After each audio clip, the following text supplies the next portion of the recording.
Welcome back to the weekend wrap. No production, just my thoughts. As always, please like and subscribe, share with a friend, a colleague, a relative, an associate, anyone in between. I appreciate all the views, appreciate all the comments. So we had two cards on this weekend, internationally and domestically. So I guess the first thing is to kind of give my take on the Sky Sports and Boxer card. Now, there was some okay fights on this one, if I'm going to be totally honest.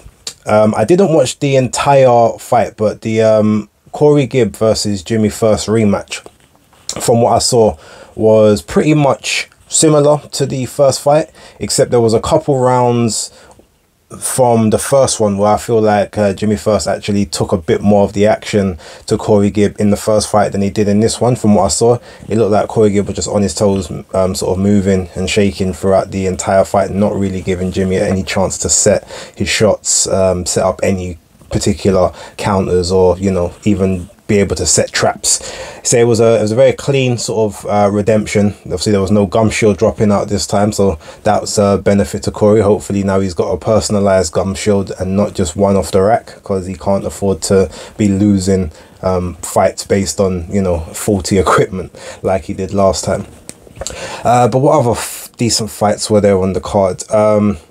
So the what was it, the McComb and Casey Benjamin fight. So I actually I predicted that Casey Benjamin would win, just sort of due to pressure and sort of just having some of the cleaner work, but it looks like McComb got that, and to be fair, he was the better of the two.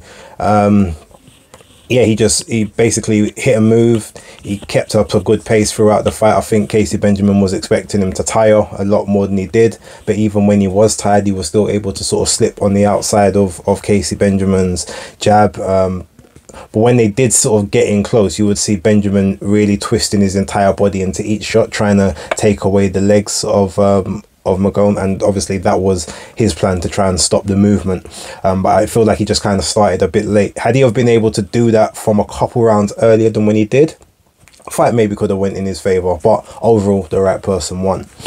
Now in terms of Tyler Denny and McGowan, now that was a fight that I predicted would go the distance, as most of sort of Tyler Denny's fights do. But in terms of being a, you know, a very slick operator, he works well on the inside, he does his thing. He doesn't give up too much. He doesn't give up too much advantage at any given time. If he does take a shot, he's able to, you know, dip low, slip rattle and ride away from the rest of them, kind of making his opponents engage in disjointed work. Obviously him being a southpaw, he uses that to his advantage as well. And yeah, just overall really good performance from him. So gotta give up credit where it's due. Tyler Denny, he's now got some EEC European title, so it's like some kind of segue belt to the proper one, the EBU title. I don't know if he's going direct to the EBU. He wants Signani, but obviously he's still got kind of British work to sort out, and maybe even Commonwealth. So I guess we'll see what happens with Tyler in that middleweight division, but he definitely has kind of been put on the back burner, which I don't think is good, to be honest. Like, he needs to get these shots off merit now. He's done what he needs to do. If he's not #1 and mandatory in the British rankings or the Commonwealth rankings for middleweight, then something's wrong. But big up to Tyler Denny anyway, done his thing. Now let's talk about the three main fights on the card. So first of all, I guess we got to talk about Ben Whittaker. I can't remember the name of the guy he was fighting. Jason Grant, Jordan Grant, one of the two. Is Grant is the surname. So apologies about the first name, but it's either Jason or Jordan. Now, look, Ben Whittaker, like they say, you're either gonna love him, you're gonna hate him, but you will watch. Like, you're gonna have an opinion either way. So he gets it ultimately. Now, for me, I actually like him. I like what he does. What I do think is that some of the showboating is a little excessive, and the reason I have an issue with some of it, not all of it, because don't get me wrong, I like him dancing in front of your opponent, like beckoning them on, taunting them and stuff like that. I like all that, but there's parts where he is, all right, he's not necessarily within striking range, but he is, you know, he's still in the ring, he's still engaged with his opponent, and then he switches off and decides to look into the crowd or chat to people in the crowd, or you know, or just take his eyes off of his opponent. Now, if you're going to be taunting and showboating everything, that's fine. But someone like, for instance, Roy Jones Jr., when he used to do it, he's always got his eye on his opponent. He's not, you know, he's not letting his attention shift, because he knows that at any given moment, something can happen. Maybe you think something's coming in and you go to slip it, but you mistime the distance just because you're not fully focused. That's the only kind of issue I have. And the fact that because he has those traits now, I just have a feeling that he will get comfortable in a fight against upper echelon guys and maybe do similar things, not necessarily to the same exact degree, but he will have those lapses in concentration. And I feel those are the things that will cost him, you know, potential opportunities in those bigger fights down the line. So those are the only things I really want him to tighten up. But in terms of like, while he's constantly focused on the person, or the shimmying, the shaking, taunting, the dancing, oh, you missed that one, where'd that one go, kind of like all of that, I love it. Don't get me wrong. I think he's an immense talent, and clearly, as he said, like, I work hard in the gym so I can do that stuff. But it's the lapses of concentration that I'm concerned about. And obviously everyone knows the things that you do as a novice pro normally will follow you through your career. So that's the only thing I'd want him to tighten up for me personally. But that being said, great performance, got the guy out third round, dropped him in the second, comes out third round like it was almost like a no look left hook. Just it was a light one. It wasn't even a full-blooded rotation into it, but caught Grant clean, took his legs away, ref waved it off, towel came in. It was just it was a highlight reel knockout. But ultimately, again, he is must watch. Like, you're gonna watch him because you either admire what he does, or you're gonna watch him hoping that he gets beat up. And ultimately, as a boxer, that's what you want. You want eyes on you for whatever reason. Moving to the women's fight, which was Lauren Price versus Kirsty Bavington. Kirsty Bavington came out with Lady Leisha. She brought the big guns out. It was the first ever women's British title fight, obviously at the welterweight division here. It's a shame that, you know, for bringing out, you know, sort of the big Birmingham person, the big guns for Kirsty Bavington, you know, having sort of the Queen's speech, you know, being led down the ring, and then you can't win a round. Now look, Lauren Price is immensely talented. I knew that she was leagues above Kirsty, but I thought that Kirsty, being a bit more improved from where she was previously, that she would make it more competitive and potentially, you know, get 1 or 2 rounds just off activity. But she would literally just bounce into range and then get picked off, and then just try and sort of jump in and hold and sort of try and hit in the clinches, which for some people works. But ultimately, she's been actually campaigning at lighter weights than Lauren. Lauren's actually a bigger girl than her, so it was telling that when they was in the clinches, she couldn't back Lauren up. Lauren was pushing her around. It was, so at that point, it's almost like she realized, oh, like, what am I doing? What can I do now? I've got no option here. And yeah, it's just, when she was on the outside, if she had let her hands go a little bit more, obviously it's going to make Lauren tuck up, because Lauren's not going to want to get hit. So you could have nicked a couple rounds early just by applying that pressure before she really got settled. But it's almost like Kirsty froze in the moment. But I mean, that being said, like I said, Lauren Price is leagues above, so got to give her a dues. It's a fourth fight now, the British champion. I'm sure she's going to look for some form of regional title in the next one, or the one after that, then the European, and then look for some world honours. I mean, look, she's got Jessica McCaskill and Sandy Ryan in front of her at the moment, so those are not going to be easy outs and easy nights. So she may have to bide her time, maybe wait for a couple of belts to split up, grab a vacant one, and then look for unifications afterwards. But I mean, look, overall dominant performance, not really much else to say. Let's talk about the main event. Joshua Buatsi versus Paul Stipian. And okay, so it's a 10-rounder. I didn't actually realize it would be a 10-rounder style. I thought, you know, it'd be a 12-rounder. You know, you're a 12-round fighter at this point in time. You know, supposed to be fighting for those type of honors, but 6-7 week turnaround in the camp. Look, it was a poor performance. I can't really dress it up any other way. I mean, look, did the rounds do him good? Probably, because being out of the ring a year, you definitely need to get some of that sharpness. But the issue is like from the first round to the 10th, there was no difference in terms of sharpness, getting your timing back, getting the rhythm back. He had some decent shot selection towards the start, obviously when I guess he was fresher. But in terms of letting his hands go, in terms of being able to create openings for the shots, he just wasn't able to. He wasn't able to get through the gears. Like, he, you know, everything was first gear. I think he might have just about got into second at some points. Then there was parts of the fight towards the end where it's almost like he's retreating to the ropes and then he's trying to run from the action, which felt weird because Stepien, nothing he threw looked like it was that hard or looked like it was something that should really trouble you. Now, that being said, you're not supposed to get hit anyway. So even if it's a light shot, the fact you're getting hit, yeah, it's a problem. So you need to reset and make sure that that doesn't continue.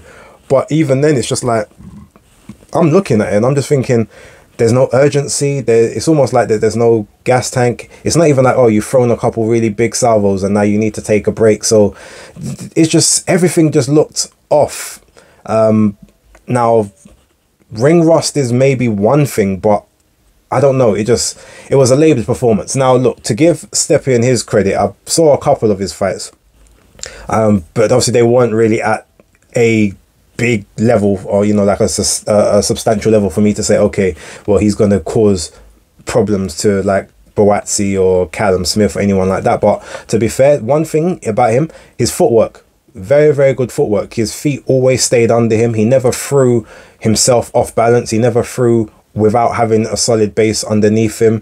He didn't really do too many straight shots. A lot of it was hooks to be able to keep center gravity. Had a very nice and tight top guard.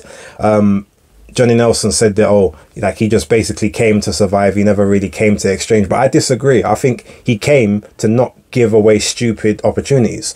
And as a boxer, that's what you're supposed to do. You're supposed to make the other guy work to get to you while you get to them. And realistically, if it wasn't for the fact that Buatsi was like on the front foot for a majority of the fight, throwing shots, even shots that weren't necessarily like connecting anywhere, but just because he's on the front foot, you could have made a very big argument that Stepien won several of those rounds because he was actually connecting with more shots, more clean shots than Buatsi was in quite a few rounds. They just weren't as impactful, or maybe they weren't as yeah, they probably just wasn't as hard or as impactful looking. And obviously he's the away fighter. One of the judges had it 100 to 90 to Buatsi. I think it was Michael Alexander. Yeah, I don't know what fight he was watching, because even in the clear rounds that Buatsi was winning, like there wasn't a huge amount in those rounds to the ones that were majorly competitive. So to say that Stepien didn't win any rounds on your card whatsoever, mad. I know there was one card that was 6-3 and 1 even. That to me seemed about reasonable. I'll definitely say Stepien won at least 3 of those 3 rounds in that fight. You could make a case for 4 rounds, and 96-94 is definitely in the realm of possibility. So the 97-94 wasn't an issue.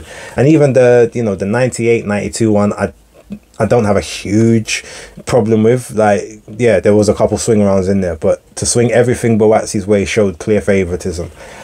He's got this one out of the way now, so look, gonna give him benefit of the doubt. Been out of the ring for almost a year. Let's see what happens in the next one. He's been pledging for activity, so I need to see activity. I need to see another fight by sometime in August, just to be able to see sort of where he's at, and then maybe another fight at the end of the year. He has to have 3 fights this year, otherwise, like, it's about time to sort of give up on the the Buatsi World Championship dream, in my personal opinion. But yeah, look, I guess congrats to Stepien. Maybe I might be a little harsh on Buatsi because he's the only person that busted my accumulator. But that being said, again, I'm willing to forgive if this is just getting those cobwebs off, and then we get activity moving forward. So yeah, right. So moving over to Mexico, Guadalajara, Jalisco, Mexico, for the Canelo John Ryder card. Not going to go through the entire thing. However, Alexander Gvozdyk stopped Richard Bolotniks in the 6th round, in the 10-rounder. I predicted a knockout. I think I said round 7 was my predictions. I can't 100% remember, but it was between, I know it was between the rounds of 6 and 8. So I got that one right. He started off nice, then let sort of Bolotniks kind of get into the fight sort of rounds 3, 4 and 5, but he was just pumping, working behind the jab, just getting his timing right, you know, working things nicely. And yeah, Gvozdyk ultimately his punch selection and his shot picking, like he's still got elite qualities. Whether he's still at the elite level, don't know. I need to see him in with a better level of competition, but there's still certain elite traits that I can see in him that haven't diminished with time thus far. If he can get another fight in fairly quickly, whether it's another sort of building fight or even maybe just a bigger fight, just to sort of see exactly where he's at, then all good for it. But Gvozdyk, I'm glad he's back in the big time. He's definitely a strength to the division, and good luck to him moving forward. Moving on to what is it? Venezuela versus Stevie Spark. Now, Gabriel Galas, I predicted that Spark would win this. I thought he'd get this fight via KO, late KO in the fight, but I definitely thought he would win. He didn't get the KO, and he actually got dropped in round 6 of the fight. That being said, I've watched the fight back 2 times now. The fact that, you know, Goles won this via split decision, yeah, it's incorrect decision. I've looked at it. I've scored it twice. Every time I've scored it, I've had Stevie Spark win in 7 rounds, and I can't make a case for Goles to have won it by 7 rounds on one card. No, sorry, 6 rounds on one card, and then it was 5-5 on the other. And then the other one was 6-4 to Spark. Yeah, he didn't win 6. The most rounds I feel that you could give him, even being generous, is 4. Like, Spark started strong, sort of he rode one bad round in the middle and then finished strong as well. So he just looked out of it for pretty much the majority of the fight, just sort of holding on. Now, they say that there was a change of judges, so the judges that were supposed to, you know, referee this bout got switched last minute to 3 all Hispanic judges, which wasn't the case prior. I don't know what's gone on there. Apparently even the referee was a different ref. So yeah, I'd like to kind of get some insight on that and what kind of happened there. But Stevie Spark, I think because people saw that he didn't actually lose this fight, his stock hasn't really dropped too much. So hopefully he can still be in there with some good fights. Whether you get a run back with Montana Love, whether they run this fight back, whether he might get a Richardson Hitchens or even a Liam Paro fight, you know, as soon as Regis Prograis deals with Paro in that voluntary defense that he's got, it would be interesting to see. So yeah, unfortunate for Stevie Spark, but at least this shouldn't dull his momentum. I'm sure they can appeal something there. Now we got Julio Cesar Martinez against Ronald Batista. I didn't expect it to go as long as it did, but I did predict that Martinez will get the KO. I think I said round 6 or 7. I can't quite remember. He ended up going 11 out of the 12 rounds. He looked laboured, looked a bit disinterested, looked a little... he looks very much like he's regressed. Whether it might be a weight issue, the weight just kind of makes him a bit sluggish, or maybe Batista was just slightly better as an operator than previously expected. I mean, look, both can be true at the same time, but it's about time that Martinez has a unification bout now, just so he can get beat by someone, lose that title. We ain't really got to worry about him anymore. Like, his stock, to me, his stock's been plummeting for the last 2 years, if I'm totally honest, even in the victories. And yeah, I guess obviously there probably was ducking that Sonny Edwards fight before, when Sonny wasn't a part of the team, but now that he's outside of the team, I guess maybe that's you know, we can just look at that and say it's about time that yeah, that belt goes elsewhere. Moving on swiftly from there to the main event. Now look, John Ryder, first things first, Now, I predicted the fight was going to go 12 rounds, quite frankly. I basically said that it would be, you know, that he would go the distance. I said he's going to, you know, he's going to give it his all. He's going to meet Canelo in the middle of the ring. He's going to try and sit on his chest, which will take away some of the shot selection, some of the work that he's dealing with. But outside of that, overall, he's going to be able to keep himself like well protected enough that he's not going to take like supreme damage to the point where he sort of gets worn down and defeated like that. That being said, I mean, I didn't predict that his nose gets broken in the second round, and basically he's you know, he's fighting through that for 10 rounds moving forward. Look, John Ryder's a true warrior. As I said in the previous video, the fight between him and Nick Blackwell where he got stopped, I said it was a premature stoppage. He didn't, like, the ref could have allowed that to continue. Yeah, he was in a bad way. He was weight drained and everything, but you could clearly tell that he could have continued in that fight. So people looking and saying, oh, he's got a stoppage on his record and that means that Canelo is going to stop him, I knew that would never be the case. Now look, he got dropped in the 5th round. Like, Canelo lined him up with a straight right down the pipe, took his legs away, dropped him, and yeah, at that point you just said you know, at that point you thought, oh, is he going to be able to sort of get through this one, especially obviously with the nose and everything else? But true warrior, got up, saw out the rest of the round, again kept himself fairly composed up until the 8th round, and yeah, he just moved. He just did what he needed to do, kept it moving, kept Canelo honest, kept it competitive, wasn't just sitting on the ropes trying to survive, stayed in his face, stayed on his chest, and said, look, if you know you're going to beat me, you're gonna work for this victory. And Canelo gave him his plaudits after, said he's the best of the English fighters that he's faced. He's the hardest one, and he knew it was going to be a tough fight, and he respects him highly for it. Now, in terms of Canelo and his performance, to be totally honest, first couple of rounds he was tentative to throw the left hand, you know, due to the injury, and he even said afterwards, yeah, it was, you know, I didn't want to throw full, I needed to sort of warm into it. But like, he didn't have to move. He didn't really have to employ a lot of upper body movement or anything. He literally was just able to sort of sit in the pocket with a high guard and just pick shots and punch selection, which is what John Ryder was always going to allow him to do. So yeah, so like, he, in terms of defense, he didn't show too much, but he also didn't take a lot of clean shots. There was a few uppercuts here, a few hooks here and there, but nothing major for either time. So with, you know, with all of that basically being said, it's like he done his thing. There was nothing more really that he needed to do apart from get the stoppage. But as I said, I didn't think he was going to get it anyway, especially with being a bit tentative with the left hand to start off with. And I think after the sort of the 9th round, and he kind of realized, okay, you know, this guy's still got heart, and it's going to probably take me to go up a couple extra gears here to get him out of here. It's probably not worth it. I could put myself in potential danger that I don't need to. Let me just see out the rest of this fight and win it fairly comfortably. And obviously at that point, John Ryder still got the engine. I was worried about whether or not his gas tank would hold out due to the Mexican altitude, but very conditioned, very well conditioned. He was breathing heavy from the end of the 1st round, so I was surprised that he actually had so much energy throughout, all the way through. But you know, again, he's a warrior. Yeah, so big ups to John Ryder, and big ups to Canelo. He's still the king of the division, still the face of boxing. I'm gonna have a video out a little later on sort of talking a bit more about that.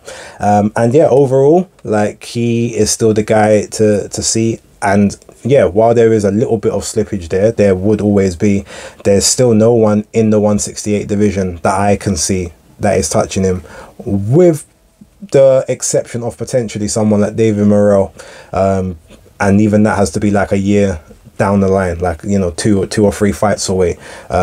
Anyone right now, I think a 168 he's still comfortable.